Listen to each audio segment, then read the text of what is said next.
नहीं होगी ठीक ठीक है। नीचे करते, नीचे गुरु जी का वो है, वहीं करते वैसे आराम से। है। पिंडी गुल्ला कर रहे थे। चलो करो, शुरू करो। जय गुरु जी की संगत जी। ठीक है, यहाँ पर मैं टैग है ना, ठीक है। मैं पूछती हूँ, आप जय गुरु जी बोलो। जय गुरु जी। अरे मैं देखती हूँ।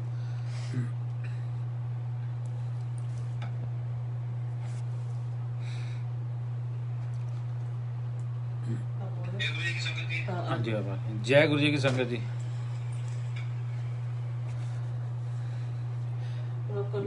जय गुरु जी की संगत जी। संगत जी, आज मैं एक सत्संग शेयर करना चाहता हूँ। संगत जी, जब हम पहले कभी मतलब कि हम सोचते जैसे सेवादार हैं, सेवादारों को हमारे बारे में जैसे कुछ पता नहीं है। हम ਆਪਾਂ जाते हैं, हम ਆਪਾਂ ज़्यादा संगत ਵਿੱਚ ਜਾਂਦੇ ਆ, ਉਹ सेवादार ਸਾਨੂੰ कुछ ਕਹਿੰਦਾ, ਆਪਾਂ सोचते हैं भी सानू इदा क्यों किया, इदा क्यों किया। आपको मैं बताना चाहता हूँ संगत जी, एक बार क्या हुआ कि जब भी गुरु जी की ये टाइम की बातें हैं कि जब सुदामा जी जलंधर मंदिर में थे और उसमें मेरी एंगेजमेंट की बात चल रही थी। हमने किसी को नहीं बताया हुआ था, मंदिर में भी किसी को नहीं बताया, कुछ नहीं बताया। तो उसके बाद क्या हुआ कि एक दिन चलो बात हो गई, सब कुछ हो गया और उन्होंने मैनू शगन पाना सी। ਤਾਂ ਮੈਂ ਤਾਂ ਮੇਰਾ ਭਰਾ, ਕਿਉਂਕਿ ਮੰਮੀ ਡੈਡੀ ਸਾਰੇ ਯੂਐਸ ਸੀਗੇ, ਮੇਰੀ ਸਿਸਟਰ ਵੀ ਯੂਐਸ ਸੀਗੀ, ਮੈਂ ਤਾਂ ਜੌਂਟੀ, ਮੇਰਾ ਬ੍ਰਦਰ ਉੱਥੇ ਇੰਡੀਆ ਵਿੱਚ ਸੀਗੇ। ਤਾਂ ਅਸੀਂ ਗਏ ਉੱਥੇ, ਤਾਂ ਉਹਨੇ ਜਾ ਕੇ ਸਾਨੂੰ ਸ਼ਗਨ ਪਾਤਾ ਵੀ ਸੁਦਾਮਾ ਜੀ ਕਹਿੰਦੇ ਵੀ ਤੁਸੀਂ ਮੰਦਰ ਨੂੰ ਆ ਜਿਓ। ਅਸੀਂ ਦੱਸਿਆ ਨਹੀਂ ਵੀ ਅਸੀਂ ਸ਼ਗਨ ਪਾਉਣ ਗਏ ਜਾਂ ਕੁਛ ਕਰਨ ਗਏ ਆ। ਅਸੀਂ ਕਿਹਾ ਸੁਦਾਮਾ ਚਲੋ ਠੀਕ ਹੈ, ਅਸੀਂ ਸ਼ਾਮ ਨੂੰ 4-5 ਵਜੇ ਆ ਜਾਵਾਂਗੇ। ਯਕੀਨ ਮੰਨਿਓ ਵੀ ਸੰਗਤ ਜੀ, ਅਸੀਂ ਜਿੱਦਾਂ ਹੀ ਸ਼ਗਨ ਪਾ ਕੇ ਸਾਨੂੰ ਤੇ 3-4 ਵਜ ਗਏ, 4 ਵਜੇ ਤੋਂ ਘੰਟਾ ਲੱਗਿਆ ਸਾਨੂੰ ਆਉਣ ਨੂੰ। ਅਸੀਂ ਸਿੱਧੇ ਮੰਦਰ ਆਏ। ਇੱਦਾਂ ਨਹੀਂ ਵੀ ਕੋਈ ਨਵੇਂ ਕੱਪੜੇ ਪਾਇਆ ਸੀ ਜਾਂ ਕੁਛ ਸੀ, ਬੰਦੇ ਨੂੰ ਉਹੀ ਪੈਂਟ ਇੱਕ ਸ਼ਰਟ ਪਾਈ ਸੀ, ਆਰਾਮ ਨਾਲ ਨੋਰਮਲ ਅਸੀਂ ਜਿੱਦਾਂ ਆਈਦਾ ਸੀ। ਤਾਂ ਜਿੱਦਾਂ ਹੀ ਜਲੰਧਰ ਮੰਦਰ ਪਹੁੰਚੇ, ਜਾ ਕੇ ਇੱਥੇ ਇੱਦਾਂ ਬੈਠੇ, ਸੁਦਾਮਾ ਜੀ ਚਾਹ ਬਣਾਉਣ ਲੱਗ ਪਏ। ਤਾਂ ਮੈਨੂੰ ਕਹਿੰਦੇ ਬੋਬੀ, ਅੱਜ ਲੱਗਦਾ ਤੂੰ ਬਹੁਤ ਬੜਾ ਕੋਈ ਕੰਮ ਕਰਕੇ ਆਇਆ। ਮੈਂ ਕਿਹਾ ਵੀ, ਮੈਂ ਸੋਚਿਆ ਵੀ ਇਹਨੂੰ ਕਿੱਦਾਂ ਪਤਾ ਲੱਗਾ ਨਾ। ਮੈਂ ਕਿਹਾ ਨਹੀਂ ਸੁਦਾਮਾ ਕੁਛ ਨਹੀਂ, ਮੈਂ ਤਾਂ ਘਰੋਂ ਆਇਆ। ਕਹਿੰਦਾ ਨਹੀਂ, ਕਹਿੰਦਾ ਮੈਨੂੰ ਲੱਗ ਰਿਹਾ ਜਿੱਦਾਂ ਤੂੰ ਬਹੁਤ ਬੜਾ ਕੋਈ ਕੰਮ ਕਰਕੇ ਆਇਆ। ਤੋ ਸੰਗਤ ਜੀ, ਸੇਵਾਦਾਰ ਹੁੰਦੇ ਸੀ, ਸੇਵਾਦਾਰਾਂ ਨੂੰ ਸਾਡੇ ਨਾਲ ਜ਼ਿਆਦਾ ਪਹਿਲਾਂ ਪਤਾ ਲੱਗ ਜਾਂਦਾ ਸੀ ਵੀ ਇਹ ਕੀ ਕਰ ਰਹੇ ਆ, ਕੀ ਨਹੀਂ ਕਰ ਰਹੇ। ਆਪਾਂ ਸੋਚਦੇ ਵੀ ਸੇਵਾਦਾਰ ਕੁਝ ਨਹੀਂ, ਤਾਂ ਐਵੇਂ ਹੀ ਆ, ਉੱਥੇ ਬੈਠੇ ਆ, ਇੱਦਾਂ ਹੀ ਆ। ਕਿਉਂਕਿ ਇਹ ਗੁਰੂ ਜੀ ਦੇ ਸੇਵਾਦਾਰ ਆ, ਇਹ ਗੁਰੂ ਜੀ ਹੀ ਕਰਕੇ ਇਹ ਸਭ ਕੁਝ ਜਾਣਦੇ ਆ, ਸਭ ਕੁਝ ਇਹਨਾਂ ਨੂੰ ਬਾਰੇ में ਪਤਾ ਹੈ। ਤਾਂ ਇੱਕ ਹੋਰ ਮੈਂ ਬਤਾਊਂ ਕਿ ਇੱਕ ਵਾਰ ਸੁਦਾਮਾ ਜੀ ਸੀਗੇ, ਇੱਦਾਂ ਮੰਦਰ 'ਚ ਬੈਠੇ ਸੀ, ਮਜ਼ਾਕ ਵੀ ਸੁਦਾਮਾ ਜੀ ਨਾਲ ਕਰ ਲਈਦਾ ਸੀ। ਮੈਂ ਕਿਹਾ ਸੁਦਾਮਾ ਜੀ, ਤੁਹਾਡੇ ਵਿੱਚ ਤਾਂ ਕੁਛ ਨਹੀਂ ਹੈਗਾ, ਕਿਉਂਕਿ ਤੁਸੀਂ ਉੱਦੇ ਗੱਲਾਂ ਕਰਦੇ ਰਹਿੰਦੇ ਆ, ਕੁਛ ਨਹੀਂ। ਮੈਂ ਕਿਹਾ ਸੁਦਾਮਾ ਜੀ ਹੈਗਾ ਤਾਂ ਚਲੋ ਅੱਜ ਸਮਾਧੀ ਲਾ ਕੇ ਦੱਸੋ। ਤੁਸੀਂ ਯਕੀਨ ਮੰਨੋ ਵੀ ਸੁਦਾਮਾ ਜੀ ਬਹਿ ਗਏ ਇੱਦਾਂ ਸਮਾਧੀ ਲਾਣ। ਅਸੀਂ CD ਲਾਤੀ, ਕਮ ਸੇ ਕਮ 1 ਘੰਟੇ ਤੋਂ ਜ਼ਿਆਦਾ ਹੀ ਉਹ CD ਚੱਲਦੀ ਰਹੀ। ਤਾਂ ਸੁਦਾਮਾ ਜੀ ਪੂਰੀ ਸਮਾਧੀ ਵਿੱਚ, आप यकीन मन्यो भी संगत जी, एक ही पोजीशन में चौंकड़ी मार के सुदामा जी बैठे आ। वो चौंकड़ी मार के बैठे आ, तो ना उन्होंने अपनी अखा खोलियां ना कुछ। असी गुरु के सामने ही बैठे सुदामा जी दे, ना असी भी आवाज़ कर रहे। मैं चलो कोई नहीं, 10 मिनट 15 मिनट 20 मिनट आधा घंटा ज़्यादा। तो यकीन मनो भी 1 घंटे से ज़्यादा सुदामा जी उसी पोजीशन में बैठे रहे। तो रात को 9-10 बज गए सी। तो मैं क्या भी असी घर में भी जाना, हम सुदामा जी ने समाधि चो किद्दां ठालीए। ਤਾਂ ਸੁਦਾਮਾ ਜੀ ਉਸਕੇ ਬਾਅਦ ਮੈਂ ਤੁਹਾਨੂੰ ਕੀ ਦੱਸਾਂ, ਥੋੜ੍ਹੀ ਦੇਰ ਬਾਅਦ ਕੀ ਹੋਇਆ ਕਿ ਸੁਦਾਮਾ ਜੀ ਡਿੱਗ ਪਏ ਥੱਲੇ। ਤੁਸੀਂ, ਮੈਂ ਭੱਜੇ ਗਿਆ, ਤੁਹਾਨੂੰ ਚੱਕਿਆ, ਜਾ ਕੇ ਚੱਕਿਆ, ਦੇਖਿਆ ਉਹਦਾ ਸਰੀਰ ਪੂਰਾ ਠੰਡਾ ਹੋਇਆ ਪੜਾ, ਪੂਰਾ ਠੰਡਾ, ਜਿੱਦਾਂ ਬਰਫ਼ 'ਚੋਂ ਕਿਸੇ ਨੂੰ ਕੱਢਿਆ ਹੋਵੇ। ਤਾਂ ਉਹ ਪੂਰਾ ਕੰਬ ਰਿਹਾ, ਜਿੱਦਾਂ ਨਾ ਪੂਰਾ ਸਰੀਰ ਉਹਦਾ ਕਾਂਪ ਰਿਹਾ, ਜੈਸੇ ਠੰਡ ਕੇ ਸਾਥ ਠੰਡ ਲੱਗ ਜਾਂਦੀ ਹੈ, ਉਹਦਾ ਕੰਬਦਾ ਹੁੰਦਾ। ਤਾਂ ਸੁਦਾਮਾ ਜੀ ਪੂਰੇ ਕਾਂਪ ਰਹੇ। ਤਾਂ ਉਹਨੂੰ ਚੁੱਕ ਕੇ ਅਸੀਂ ਦੂਜੇ ਕਮਰੇ 'ਚ ਲੈ ਕੇ ਗਿਆ। ਤਾਂ ਉੱਥੇ ਰਜਾਈ 1 2 3 4 ਰਜਾਈਆਂ ਦੇ ਉੱਪਰ ਦਿੱਤੀਆਂ। ਉਹਦੇ ਪੈਰ ਝੱਸੇ, ਉਹਦੇ ਹੱਥ ਝੱਸੇ, ਪੂਰਾ ਨਾ ਸ਼ਿਵਰਿੰਗ ਕਰ ਰਿਹਾ, ਜਿੱਦਾਂ ਸ਼ਿਵਰਿੰਗ ਕਰਦੇ ਹੁੰਦੇ ਨਾ, ਜਿੱਦਾਂ ਉਸ ਤਰ੍ਹਾਂ ਪੂਰਾ ਸ਼ਿਵਰਿੰਗ ਕਰ ਰਿਹਾ। ਕਮ ਸੇ ਕਮ 1-1.5 ਘੰਟਾ ਲਗਾ ਉਹਨੂੰ ਉਸ ਚੀਜ਼ ਤੋਂ ਬਾਹਰ ਆਉਣ ਨੂੰ। ਤੋ ਸੰਗਤ ਜੀ, ਇਹ ਜੋ ਭਗਤੀ ਹੈ, ਜਿੱਦਾਂ ਸਮਾਧੀ ਹੈ, ਜਿੱਦਾਂ ਆਪਾਂ ਕਹਿੰਦੇ ਹਾਂ ਵੀ ਸਾਨੂੰ ਪਤਾ ਹੈ ਇਸ ਬਾਰੇ, ਅਸੀਂ ਕਰ ਸਕਦੇ ਹਾਂ। ਤਾਂ ਗੁਰੂ ਜੀ ਤਾਂ ਇਹ ਕਹਿੰਦੇ ਵੀ ਤੁਸੀਂ ਕੰਜਰੋ ਇਹ ਕੁਛ ਨਹੀਂ ਕਰ ਸਕਦੇ, ਵੀ ਤੁਸੀਂ ਕੁਛ ਨਹੀਂ ਕਰ ਸਕਦੇ, ਤੁਹਾਡੇ ਤੋਂ ਹੋਣਾ ਵੀ ਕੁਛ ਨਹੀਂ ਹੈ। ਕਿਉਂਕਿ ਇਹ ਬਹੁਤ ਹੀ ਹਾਰਡ, ਇੱਕ ਤਾਂ ਬਹੁਤ ਹੀ ਹਾਰਡ ਤਰੀਕਾ ਹੈ। ਮਤਲਬ ਕਿ ਇਹ ਸੌਖਾ ਤਰੀਕਾ ਨਹੀਂ ਹੈਗਾ ਵੀ ਆਪਾਂ ਸਮਾਧੀ ਲਾ ਲੈਂਦੇ ਹਾਂ, ਸਾਨੂੰ ਪਤਾ। ਤਾਂ ਹੀ ਮੈਂ ਕਹਿੰਦਾ ਜਿਹੜੇ ਸੇਵਾਦਾਰ ਹੁੰਦੇ ਆ, ਸੇਵਾਦਾਰ ਇਹ ਗੁਰੂ ਜੀ ਦਾ ਹੀ ਰੂਪ ਹੁੰਦੇ ਆ। ਜਦੋਂ ਉਹ ਸੇਵਾ 'ਚ ਹੁੰਦੇ ਆ ਪੂਰੇ, ਫਿਰ ਉਹਨਾਂ ਦੀ ਪੂਰੀ ਗੱਲ ਮੰਨਣੀ ਚਾਹੀਦੀ ਹੈ। ਪੂਰੀ ਗੱਲ ਜਿੱਦਾਂ ਗੁਰੂ ਜੀ ਕਹਿੰਦੇ ਆ, ਜਿੱਦਾਂ ਸੇਵਾਦਾਰ ਸਾਨੂੰ ਕਹਿ ਰਹੇ ਆ, ਉਹ ਸਮਝ ਲਓ ਉਹ ਗੁਰੂ ਜੀ ਦਾ ਹੀ ਰੂਪ ਆ। ਬਸ ਉੱਥੇ ਤਾਂ ਜੈ ਗੁਰੂ ਜੀ ਕਰਦੇ ਰਹੋ, ਫਿਰ ਸਭ ਕੁਝ ਠੀਕ ਹੁੰਦਾ ਰਹਿੰਦਾ। ਤਾਂ ਇੱਕ ਵਾਰ ਮੈਂ ਤੁਹਾਨੂੰ ਦੱਸਾਂ ਵੀ ਇੱਕ ਵਾਰ ਕਿਆ ਹੁਆ ਕਿ ਗੁਰੂ ਜੀ ਦੀ ਸਮਾਧੀ, ਗੁਰੂ ਜੀ ਜਦੋਂ ਸਮਾਧੀ ਲੈ ਲਈ ਸੀ ਉਹਦੇ ਬਾਅਦ ਕਿਆ ਹੁਆ ਕਿ ਜਿੱਦਾਂ ਇੱਦਾਂ ਕਰ ਕਰ सत्संग शुरू हो गया ਸੀ। एक बार दिल्ली सत्संग ਸੀਗਾ ਤਾਂ ਉਹਨਾਂ ਨੇ ਕਿਆ ਕੀਤਾ ਵੀ ਸਾਨੂੰ ਤੇ ਜਲੰਧਰ ਮੰਦਰ ਉਹਨਾਂ ਨੇ ਬੱਸ ਭੇਜੀ, ਬੱਸ ਤਾਂ ਏਸੀ ਬੱਸ ਸੀ। ਤਾਂ ਉਹਨਾਂ ਨੇ ਭੇਜੀ ਵੀ ਸਾਰੀ ਸੰਗਤ ਜਿੰਨੀ ਵੀ ਇਹ 'ਚ ਆ ਸਕਦੀ ਆ ਵੀ ਸਾਰੇ ਇਹ 'ਚ ਬਹਿ ਕੇ ਤਾਂ ਤੁਸੀਂ ਦਿੱਲੀ ਮੰਦਰ ਆ, ਉਹ ਦਿੱਲੀ ਸਤਸੰਗ ਹੈ ਵੀ ਤੁਸੀਂ ਸਤਸੰਗ ਸ਼ੇਅਰ ਕਰਿਓ, ਸਤਸੰਗ ਉੱਥੇ ਅਟੈਂਡ ਕਰਿਓ। ਤੋ ਅਸੀਂ ਸਾਰੇ ਜਣੇ, ਸਾਰੀ ਫੈਮਿਲੀ ਜਾ ਕੇ ਪੂਰੀ ਬੱਸ ਵਿੱਚ ਜਿੰਨੇ ਵੀ ਆ ਸਕਦੇ ਸਾਰੇ ਅਸੀਂ ਆ ਗਏ। ਤਾਂ ਆ ਕੇ ਤਾਂ ਉੱਥੋਂ सत्संग ਨੂੰ जा रहे थे। तो रास्ते क्या हुआ भी रास्ते में एक जगह रोका तो उन्हें सभी संगत अपने आप ही अपने परोंठे बना के ले आके कुछ न कुछ बनाया हुआ। तो रास्ते में एक जगह बैठ के सब ने संगत, पूरी संगत ने वो सब कुछ खाया। तो ਉਹਦੇ ਬਾਅਦ क्या हुआ ਜਿੱਦਾਂ ਹੀ ਕਰਨਾਲ ਅਸੀਂ ਐਂਟਰ ਕੀਤਾ ਤਾਂ ਇੱਕ ਆਂਟੀ ਸੀਗੇ ਸਾਡੇ, ਉਹ ਫਗਵਾੜੇ ਤੋਂ ਸੀਗੇ, ਉਹਨਾਂ ਨੂੰ ਹਾਰਟ ਅਟੈਕ ਆ ਗਿਆ। ਹਾਰਟ ਅਟੈਕ ਆ ਗਿਆ ਤਾਂ ਉਹ ਅੰਕਲ ਆਂਟੀ ਦੀ ਕੰਡੀਸ਼ਨ ਜ਼ਿਆਦਾ ਹੀ ਕੰਡੀਸ਼ਨ ਖਰਾਬ ਹੋ ਗਈ। ਹਾਰਟ ਅਟੈਕ ਅਸੀਂ ਬੱਸ ਦੇ ਗੱਭੇ ਨੂੰ ਆਂਟੀ ਨੂੰ ਲਟਾਤਾ ਤਾਂ ਉਹਨੂੰ ਪੱਖਾ ਪੁੱਖਾ ਚੱਲ ਰਿਹਾ, ਪਰ ਉਹ ਆਂਟੀ ਦੀ ਕੰਡੀਸ਼ਨ ज़्यादा ही ख़राब हो रही। तो मैं उन्होंने कहा, फिर मैं ड्राइवर ने बोला भी जैसे भी हो सकता है तो आप किसी को मतलब कि किसी भी हॉस्पिटल में जल्दी ले चल। तो यकीन मानो भी उसने जल्दी से जल्दी जाके किसी भी होटल के अंदर, हॉस्पिटल के अंदर, एक हॉस्पिटल के अंदर लेके गया। वो संगत जी जिस हॉस्पिटल में लेके गया था वो हार्ट के बारे में ज़्यादा जानता ही नहीं सर डॉक्टर। तुसी देखो भी वो डॉक्टर ਉਹਦੇ ਕੋਲ गए तो वो अपनी तरफ से पूरा कोशिश कहता भी मैं हार्ट के बारे में ज़्यादा नहीं जानता लेकिन मैं पूरी कोशिश कर रहा हूँ। तो पूरी कोशिश कर रहा है, पूरी लगा हुआ आंटी की पूरा कर रहे। आंटी को इतनी सीवियर हार्ट अटैक आया तो मैं I can't tell you like that. तो वो डॉक्टर पूरा लगा हुआ। एक बार तो मैंने देखा कि आंटी एकदम जैसे पूरे पास आउट हो चुके थे। फिर उसको उनका हार्ट को पंप कर रहे हैं, कुछ कर रहे हैं। और फिर आंटी अपने फिर सर जी बाहर बैठे ना अरदास कर रहे। मैं क्या गुरु जी कृपा करो भी इदा फस्ट टाइम हो रहा है भी इदा भी थोड़े सत्संग में जा रहे भी इदा नहीं होना चाहिए। यकीन मनो वो थोड़ी देर बाद आंटी ने थोड़ा जिहा ठीक होया था। वो बाद फिर काफ़ी देर उन्होंने बोला भी कम से कम 5-6 घंटे लगेंगे, 5-6 घंटे आप रुको यहाँ पर, फिर देखते हैं। तो उसमें फिर वहाँ पर चेक किया तो चलो 5-6 घंटे बाद आंटी थोड़ा सा नॉर्मल हुए। तो आंटी ਨੂੰ मैं ਕਿਹਾ ਵੀ ਆਂਟੀ ਤੁਸੀਂ ਚਲੋ ਹੁਣ ਇੱਥੋਂ ਆਪਾਂ ਵਾਪਸ ਕਰ ਦਿੰਦੇ ਹਾਂ, ਤਾਂ ਐਂਬੂਲੈਂਸ ਕਰ ਲੈਂਦੇ ਹਾਂ। ਆਂਟੀ ਕਹਿੰਦੀ ਨਹੀਂ ਮੈਂ ਸਤਸੰਗ ਅਟੈਂਡ ਕਰਨਾ, ਸਤਸੰਗ ਤੋਂ ਬਾਅਦ ਹੀ ਮੈਂ ਘਰ ਨੂੰ ਜਾਣਾ। ਦੇਖ ਲਓ ਕਿੰਨੀ ਸ਼ਰਧਾ ਕਈ ਸੰਗਤ ਨੂੰ ਕਿੰਨੀ ਸ਼ਰਧਾ ਆ। ਔਰ ਸੇਵਾਦਾਰ ਵੀ ਤੁਸੀਂ ਦੇਖੋ ਅੱਗੇ ਤੁਹਾਨੂੰ ਦਿਖਾਊਂਗਾ ਕਿੱਦਾਂ ਆ। ਉਹਦੇ बाद आंटी ਮੰਨੇ नहीं। फिर मैं क्या चलो फिर बस में फिर बैठ गए। तो जैसे गए अभी दिल्ली एंटर हुआ तो आंटी को फिर से हार्ट अटैक आ गया। तो उसके बाद फिर हमने वो बस सीधी मैं क्या जल्दी जो से भी हॉस्पिटल है उसके पास ले जा। तो वो एस्कॉर्ट में ले गए। तो एस्कॉर्ट हॉस्पिटल था तो वहाँ ले गए। तो वहाँ का आपको पता ही है बिल चार्जेस कितना है, कितना आया कि है ना। तो जैसे ही अंदर गए तो उन्होंने चलो बताया। फिर वो बोल रहे भी ऐसे इसको लगेगा। फिर इनको बोल रहे हैं कि वो स्टंट पहना है इदा या काफ़ी कुछ ना। वो बोल रहे हैं अभी तो 5-6 घंटे और लगेंगे इसको ऐसे पर। तो वहाँ पर हमारे पास पैसे नहीं, इतने पैसे भी नहीं है। पूरी संगत ही गई हुई थी, इतने पैसे नहीं थे। और फिर दिल्ली में हम किसी को जानते भी नहीं है भैया, किसी को बोले भी इतने पैसे लेकर आया वी डोंट नो कि वहाँ पर कितना खर्चा आएगा क्या आएगा। फिर मैंने रघुवीर अंकल को फ़ोन किया। मैं अंकल जी इदा गल हुई है।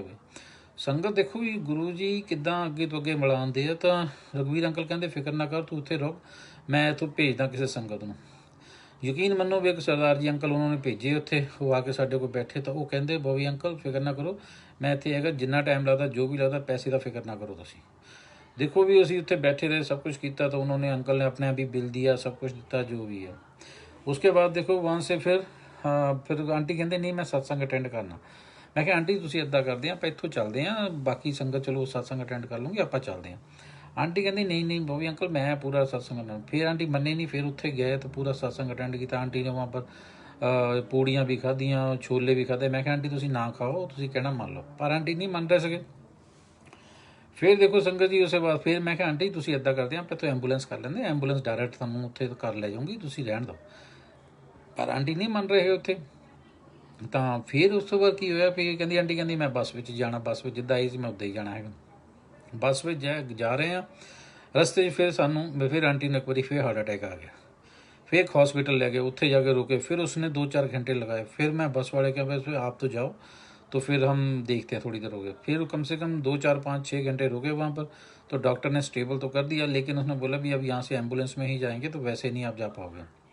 तो देखो संगत जी वहाँ से फिर हमने एम्बुलेंस की थी। फिर हमने निर्मल बहन जी को ਇੰਡੀਆ ਨਿਰਮਲ ਭੈਣ ਜੀ ਨੂੰ ਫੋਨ ਕੀਤਾ ਵੀ ਇੱਦਾਂ ਇੱਦਾਂ ਆਂਟੀ ਜੀ ਇੱਦਾਂ ਡਾਡੇ। ਆਂਟੀ ਕਹਿੰਦੀ ਫਿਕਰ ਨਾ ਕਰੋ ਤੁਸੀਂ ਕਿਸ ਤਰ੍ਹਾਂ ਜਲੰਧਰ ਆ ਜਾਓ ਵੀ ਇੱਥੇ ਹਸਪੀਟਲ ਤੇ ਬੈੱਡ ਵੀ ਲੈ ਲਿਆ, ਸਭ ਕੁਛ ਹੈ ਵੀ ਤੁਸੀਂ ਆ ਜਾਓ। ਯਕੀਨ ਮੰਨੋ ਵੀ ਸੰਗਤ ਜੀ ਦੇਖ ਲਓ ਉੱਥੇ ਕਰਨਾਲ ਤੋਂ ਅਸੀਂ ਤੁਰੇ ਆ ਤਾਂ ਮਤਲਬ कि इतनी स्पीड ना उसने एम्बुलेंस चलाई है, पूरी स्पीड के साथ पूरा करके वो जलंधर हॉस्पिटल के अंदर ले आंदा। तो हॉस्पिटल जिद्दां लिया के उत्थे रखिया तो देख लो भी उन्होंने 2-4 दिन उन्होंने वहाँ पर ऑब्जर्वेशन में रखा।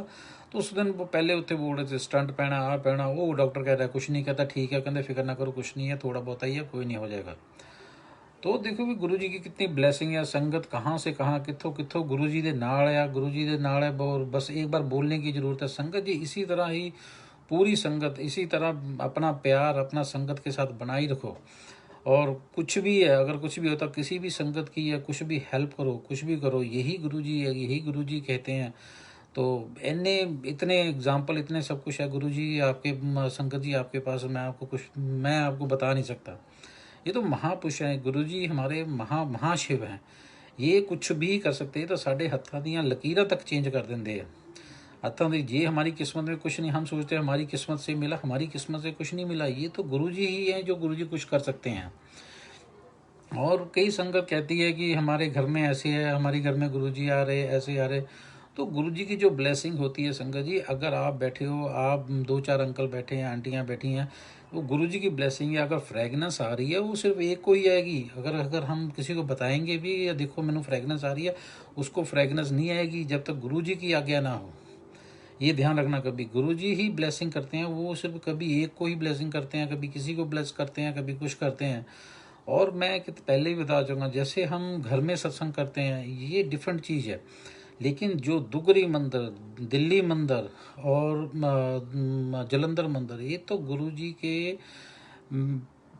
मंदिर पूरे ऐसे मंदिर हैं गुरु जी ने बनाए हैं कि गुरु जी कहते होंगे जी कंजरो इत्थों जे बाहरों भी कोई मत्था टेक जाए ना, मैं ओदा भी कल्याण कर देना। ये याद रखना संगत जी, ये गुरु जी महाशिव हैं, इनके आगे कुछ नहीं है। हम घर में सत्संग करते हैं जो कि गुरु जी को अरदास करते हैं, गुरु जी का मिलते हैं, सब कुछ है। मैंने गुरु जी के साथ रह के देखा गुरु जी की जब गुरु जी अपने पूरे जैसे 5 बजे शाम को, हमेशा गुरु जी शाम को सत्संग करते होंगे सी। जब शाम को 5 बजे के बाद गुरु जी का रूप जिहड़ा हुंदा सी वो टोटली डिफरेंट हो जाता सीगा। उस तो पहले साडे नाल गुरु जी ने मजाक करी जाना, कभी कुछ करी जाना, कभी कुछ। तो लेकिन 5 बजे के बाद गुरु जी मतलब टोटली डिफरेंट हो जाते जी। असीं भी गुरु जी को जाते सी, गुरु जी सानू भी झड़के मार देंदे सी। पता नहीं गुरु जी बाद में क्या होया थे, 5 बजे से लेके 10-11 बजे तक गुरु जी का रूप इदां दा हुंदा सी भी गुरु जी पूरी इसके अंदर जैसे बोलते पूर्ण गुरु के अंदर वैसे आ जाते होंगे सके। तो महाशिव आंटी ये जो गुरु जी हैं इनके आगे मैं बताऊं कुछ भी नहीं है। मैंने जितना देखा हमारा तो पूरा जीवन ही गुरु जी के साथ ही निकल गया। पूरा जीवन जितना गुरु जी के साथ 94 से हम गुरु जी के साथ जुड़े हैं। बस गुरु जी हमने किया। हमने कोई दिन भी ऐसा नहीं है जिस दिन हम गुरु जी के मंदिर मत्था टेकने नहीं गए और गुरु जी की ब्लेसिंग लेने के लिए नहीं गए। और कई आंटियां नूं गुरु जी कहते होंगे सी, देखो मैं बताऊंगी गुरु जी का कल्याण करने का तरीका ये नहीं गुरु जी को भी धागा दे दिया, तभी दे दिया या कुछ कर दिया। गुरु जी की नज़र जिस पर पड़ जाती थी उसका उद्दे कल्याण हो जाता सीगा। वो बताने की भी जरूरत नहीं पैंदी सी। एक बार आंटी गुरु जी को आंदे होंगे सी, एक सीगे aunty, I don't want to tell anybody name. वो गुरु जी ने कोई काम कह रही सी, कुछ काम होना कुछ भी होना, मैनू नहीं पता भी की गल सी, कुछ काम सीगा। तो गुरु जी उन्होंने आंटी नूं कहंदे आंटी चौल तो चुगली बंद कर दे, कम हो जू।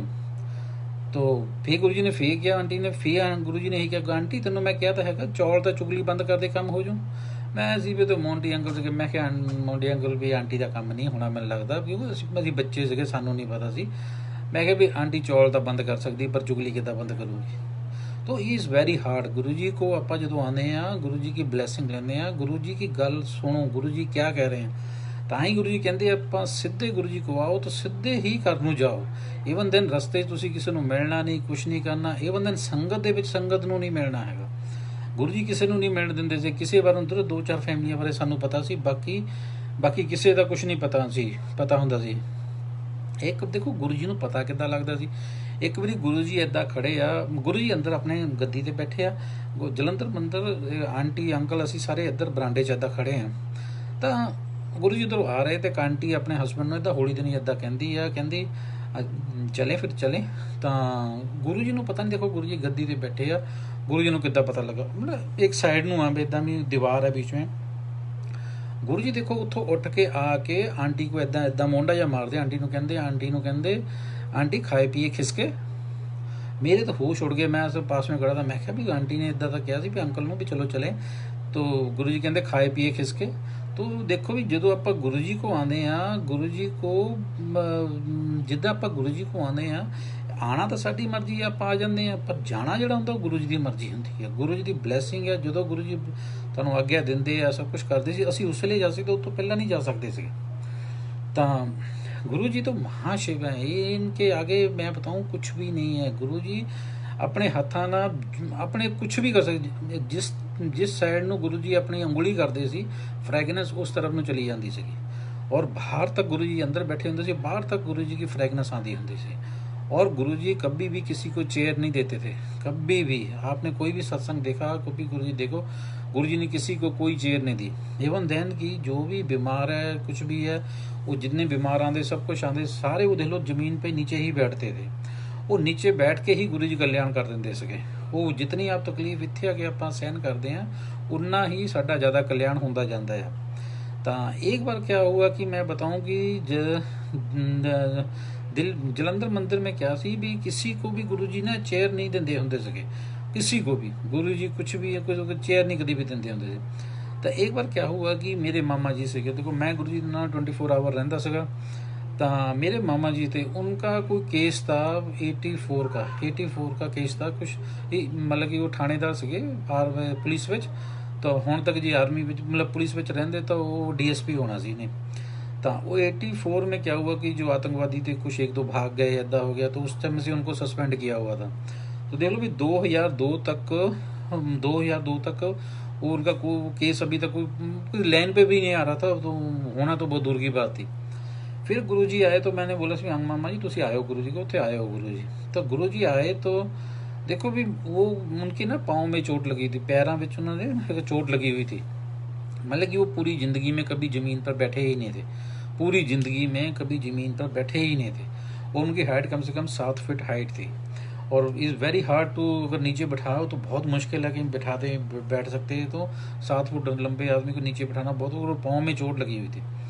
और गुरुजी इदा, मैं गुरुजी को आज 2 जने हम, मामा तो मेरा भाई एक था, उसको मामा जी को पकड़ के ऐसे लेके आ रहे, तो गुरुजी ने देखो भी कुछ नहीं कहा, भी ऐसे नहीं कहा भी इन्हों उत्थे बिठा दे या उधर कर देना। गुरुजी चुप आराम से अपना लगे, तो मैं जाके फिर आके जाके गुरुजी के सामने इदा नीचे पकड़ के बड़ी मुश्किल से बैठा, और वो मामा जी चलो बैठ भी गए, वैसे बैठ गए नीचे, और टांगे ऐसे सीधी करके बड़ी मुश्किल से बैठे। तो फिर गुरु जी ने मैनू बुलाया अपने को, मैनू फिर गुरु जी पूछते होंगे भी की कहते कंजर कौन है, भी मैं क्या गुरु जी इदा मामा जी। फिर मैंने पूरी वो बता दिया, मैं क्या इदा गुरु जी इन्हों तो केस चल रहा भी वो ठीक नहीं हुआ, भी केस वाले का कुछ नहीं हुआ, और इनकी ना कोई पेंशन है ना कुछ है, इदा हुआ। अच्छा गुरु जी इदा कर दे रहे। तो फिर गुरु जी कहते जा पे पित्तल का तांबा ले गया, तो तांबे का लोटा ले गया। तो संगत जी मैं गया, तो वहाँ से लेकर एक तांबे का लोटा लेके आया। फिर देख लो उन्होंने गुरु जी ने वो ब्लेस किया, ब्लेस करके उन्होंने दिता वो तांबे का लोटा। देखो गुरु जी, मैंने क्या भी मामा जी इदा ही पानी रख लेना रात को, तो सवेरे उठ के पीना, उसको धोना नहीं है, उन्होंने धोईदा नहीं होंगे, उन्होंने सिर्फ वैसे ही पानी पिया, पीने के बाद वैसे ही उसके अंदर फिर से पानी अगला दिन पूरा रख के, तो तीसरे दिन जाके फिर से वो पानी रख के फिर पी लिया। ऐसे करते करते उस साल के अंदर मैं यकीन मानोगे संगत जी, वो केस भी ओपन हो गया, होने के बाद सॉल्व भी हो गया, उनको पेंशन भी लग गई, और उनका सब कुछ सही हो गया। तो ये महाशिव है, इनकी तो नज़र जिस पर पड़ जाती है, वो उनका तो कल्याण वैसे ही हो जाता है, 7 पीढ़ियाँ तक तर जाती हैं, 7 पीढ़ियाँ।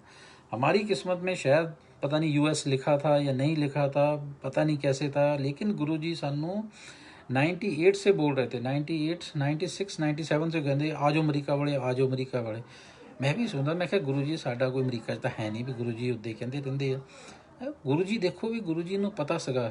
तो एक मेरी सिस्टर ने एक बारी ना वीज़ा लग गया, सब कुछ लग गया, तो इदा एक आंटी बैठे, तो गुरु जी नूं कहंदे, गुरु जी कहंदे देखो गुरु जी भी किन्नी गुरु जी बड़ियाई करदे। गुरु जी कहंदे आंटी तेनों पता है आ कुड़ी अमरीका चली है। उस टाइम पे सारे 2 नंबर में आते थे, 1 नंबर में बहुत रेयर केस होता था, कोई आता नहीं। वो आंटी ने क्या, आंटी कहती गुरु जी 2 नंबर च, और गुरु जी कहते हैं 1 नंबर च चली है कुड़ी। हैं। ਤੁਸੀਂ ਦੇਖੋ ਵੀ यकीन मानो कि 5-7 साल के अंदर गुरु जी ने साडा भी सबका एक नंबर में, और देख लो सारे के सारे हम यहाँ पर सिटीजन है, और गुरु जी की इतनी ब्लेसिंग है, हमें किसी चीज़ की कोई कमी नहीं है। तो महाशिव हैं गुरु जी, महाशिव है, इनके आगे मैं कुछ भी नहीं आपको बता सकता, इनकी कुछ भी नहीं है। तो गुरु जी और संगत जी, कभी हम जैसे सत्संग में आते हैं, कई बार आते हैं, कई बार हम देखते हैं, चलो हमारा कभी जैसे भी मैं बताऊं संगत जी, जैसे जब गुरु जी के कोल आने ना, सब कुछ गुरु जी के ऊपर छड़ दो, सिर्फ गुरु जी के ऊपर छोड़ दो भाई, गुरु जी आप ही हो, आपने ही करना है, आज नहीं तो कल, कल नहीं तो परसों, गुरु जी आप ही है तो आप ही करोगे। और फिर गुरु जी जो करते हैं, तो गुरु जी की लीला बहुत अपरंपार है, बहुत ज़्यादा, मैं तुम्हें दस नहीं सकता। इनकी गाड़ियाँ तक गैस के बगैर चलती थी, मैं क्या बताऊँ आपको। इनकी गाड़ी, एक बार क्या हुआ कि मैं लुधियाना गुरुजी के साथ गया हुआ था, तो लुधियाना से जब आ रहे थे, तो आप यकीन मानोगे गुरुजी की गाड़ी कॉन्टेसा छुई मुई कहते सी गुरु जी उन्होंने, छुई मुई जलंधर में अभी भी खड़ी है। तो उसकी जो गेज थी, गैस वाली गेज थी, वो एकदम नीचे नील पर, रेड पर थी। तो मैंने अंकल ने इदा किया, मैं धीरे से बोला, गुरु जी पीछे बैठे सी, मैं अंकल ने धीरे से बोला, मैं क्या अंकल वो शायद गैस उसमें कम है। तो अंकल कहते चुप कर जा आराम ना बह जा। तो मैं चुप कर गया, मैं क्या बोलूँ। कभी लुधियाना से चली थे, तो मैं क्या भी ये तो 5-7 किलोमीटर जाएगी, तो गाड़ी खड़ी हो जानी है, गड्डी खड़ी हो जानी है। मैं उस समय इतना पता नहीं था गुरु जी बारे। मैं क्या भी गुरु जी, मैं क्या नहीं तो बैठे रहना वे, मैनू कहना भी तेल लेकर आ या कुछ लेकर। मैं फिर अंकल ਨੂੰ ਕਿਹਾ, मैं क्या अंकल जी लगता ਉੱਥੇ गैस घट आ, देखो ਤੁਸੀਂ ਤਾਂ ਉਹ ਗੁਰੂ ਜੀ ਕਹਿੰਦੇ ਕੰਜਰ ਕੀ ਕਹਿੰਦਾ ਤਾਂ ਉਹ ਕਹਿੰਦਾ ਗੁਰੂ ਜੀ, ਉਹ ਕਹਿੰਦਾ ਗੈਸ ਘਟ ਆ। ਤਾਂ ਗੁਰੂ ਜੀ ਉਹਨੂੰ ਕਹਿੰਦੇ ਖੱਬੇ ਪਾਸੇ ਲਾ ਕੇ ਦੱਬੀ ਰੱਖ, ਖੱਬੇ ਪਾਸੇ ਲਾ ਕੇ ਦੱਬੀ ਰੱਖ। ਦੇਖੋ ਗੁਰੂ ਜੀ ਦੇ ਵਰਡ, ਉਹ ਦੇਖੋ ਗੁਰੂ ਜੀ ਨੇ, ਉਹਨੇ ਅੰਕਲ ने ਉੱਥੋਂ ही लुधियाने तो ही खब्बे पासे लेफ्ट साइड को रख के, और गाड़ी पूरी स्पीड में दे रखी 70-100 की स्पीड। और आपको पता है कि लुधियाना से लेफ्ट साइड में गाड़ी चलाना तो इम्पॉसिबल ही है, राइट साइड में फिर भी चलती है, लेफ्ट साइड में तो बहुत मुश्किल है। तो पूरा लुधियाना क्रॉस हुआ, सब कुछ हुआ, सतलुज दरिया भी आके जैसे जलंधर जलंधर पहुंच गए, और फुल एसी छोड़ के, पूरा एसी चला के जलंधर तक आ गए। और जिद्दां आए, मैंने सोचा, फिर मेरे दिमाग में दूसरा आ गया, मैं भी शायद मैं लग रहा है शायद वो गेज खराब हो, गैस हो गाड़ी के अंदर, लेकिन वो गेज खराब हो। और संगत जी तुसी यकीन मनो भी, गुरु जी इदा बाहर खिड़की खोली, गुरु जी बाहर आए, तो बाहर आके अंकल कहते अंकल जब पेट्रोल पवा गया। तो मेरे दिमाग में था भी शायद वो उसमें गैस होगा, वो गेज खराब होगी। गुरु जी मैनू कहते अंकल ਨੂੰ ਕਹਿੰਦੇ ਕੰਜਰ ਨੂੰ ਨਾਲ ਲੈ ਕੇ ਜਾ, ਇਹ ਕੰਜਰ ਨੂੰ ਨਾਲ ਲੈ ਕੇ। ਯਕੀਨ ਮਾਨੋ ਸੰਗਤ ਜਦੋਂ ਉੱਥੇ ਗਏ ਆ, ਗੈਸ ਪਵਾਇਆ ਗੱਡੀ 'ਚ, वो गेज पूरी फुल पर आ गई। तो गुरु जी की गाड़ियाँ तक गैस के बगैर चलती थी। पेट्रोल भी गुरु जी कभी पाते सी, कभी नहीं, ये तो गुरु जी ही जानते हैं। पता नहीं गुरु जी किद्दां करते सी, की नहीं करते। गुरु जी तो महाशिव है, गुरु जी महाशिव। कई बार मैंने देखा था जलंधर मंदिर में, गुरु संगत दिल्ली से आ रही थी, दिल्ली देखो दिल्ली से आ रही है, कुछ नहीं हो रहा गाड़ी को, गाड़ी आके उत्थे खड़ी कहती जलंधर, उसका टायर फट जाता था। अगर फटना होता पहले भी फट जाता था, लेकिन वो मंदिर में ही आके फटता था। तो गुरु जी देख लो इतनी दूर से इन्होंने जिद्दा भी है मर्जी लेके आते सके, तो मंदिर में आके ही उसका हो जाता था। तो संगत जी ऐसे एक बार क्या हुआ कि मैं क्या बताऊं आपको, कि गुरु जी की जो गुरु जी के सेवादार हैं, मैं पहले ही बताया, गुरु जी के सेवादार हैं, गुरु जी का ही रूप होते हैं। गुरु जी जितना अपने सेवादारों के ऊपर ब्लेसिंग रखते हैं, उतनी ही नहीं किसी पे रखते। और गुरु जी अपने सेवादारों की रक्षा भी करते हैं, ऐदा नहीं। एक बार क्या ਅਸੀਂ ਕੀ ਕਰਦੇ ਹੁੰਦੇ ਸੀ, ਗੁਰੂ ਜੀ ਦਿੱਲੀ ਹੁੰਦੇ ਸੀ, ਤਾਂ ਅਸੀਂ ਜਲੰਧਰ ਮੰਦਿਰ ਅਸੀਂ ਕਰਨਾ, ਸਾਰੀ ਗੁਰੂ ਜੀ ਦੀ फोटोग्राफ्स जितनियाँ गुरु जी का मंदिर है, सारा मंदिर क्लीन करना, संडे के संडे पूरा क्लीन करना। और एवरी संगत सत्संग खत्म होंदा तो ਉਹਦੇ बाद भी ਅਸੀਂ सारा क्लीन करके फिर जाते ਹੁੰਦੇ ਸੀ। तो एक दिन क्या हुआ कि जैसे हम मंदिर जैसे क्लीन कर रहे थे, तो किसी ने, जैसे अब मैं किसी का नाम नहीं लेना चाहता, किसी ने किसी को बोल दिया भी ऐसे फोटोआं उतार लेंदे आ थले पे, वो फोटोआं ख़राब हो जाती हैं, ख़राब हो जाएंगी, इन्होंने कहो भी फोटोआं ना उतारेगा, ऐसे बोल दिया। लेकिन वो सारी क्लीन करनी भी ज़रूरी है, फ़ोटो आगे से और पीछे से दोनों जगह से क्लीन करनी ज़रूरी होंदी सी। अब संगत जी यकीन मनियो भी, एक दिन जैसे ही वो फोटो गुरु जी जो जलंधर मंदिर में गुरु जी गद्दी के ऊपर फोटो लगी है, वो फोटो असी उतार रहे सके। जिद्दां ही असी फोटो उतार रहे थे, वो आंटी जो सी वो उत्थे आ गए। ਜਦੋਂ ਉਤਾਰੇ ਆਂਟੀ ਮੈਨੂੰ ਕਹਿੰਦੇ ਬਹੁਤ ਵੀ ਇੱਦਾਂ ਕਰ, ਉੱਪਰ ਹੀ ਕੱਪੜਾ ਫੇਰ ਦਿਆ ਕਰੋ, ਇੱਥੇ ਵੀ ਥੱਲੇ ਨਾ ਉਤਾਰਿਆ ਕਰੋ। और मैं क्या भैन जी हम तक मतलब कि थल्ले उतारे ही ली है, आधी तो उतारी दी थी भी उतार लेते हैं। यकीन मानो भी जैसे मैंने उतार के नीचे रखी, या कि पहले नीचे कपड़ा बिछा लेते थे, कपड़ा बिछा के फिर ऊपर गुरु जी की फ़ोटो रख लेते थे।